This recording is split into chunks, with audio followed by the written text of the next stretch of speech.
As crianças também estão rangendo mais, as crianças estão apertando mais os seus dentes.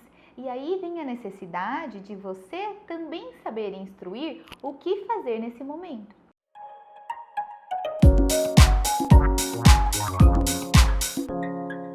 Então, uma vez que você pergunta como é esse bruxismo, você precisa buscar fatores associados a eles. Você precisa perguntar se esse bruxismo ele pode ter algum tipo de correlação respiratória. Então você precisa perguntar como que a criança respira, se ela respira pela boca, se ela respira pelo nariz, se ela come de boca fechada, se o sono dela é muito agitado. Você precisa perguntar para os pais se eles já passaram por uma consulta com o otorrino, se tem crises respiratórias frequentes.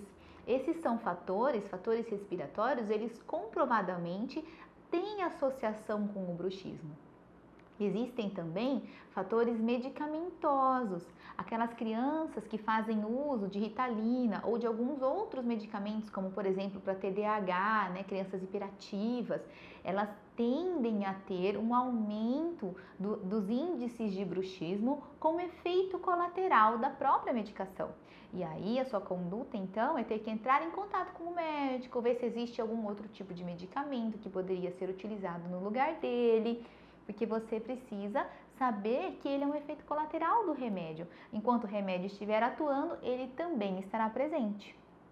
E por fim, você precisa lembrar dos fatores emocionais.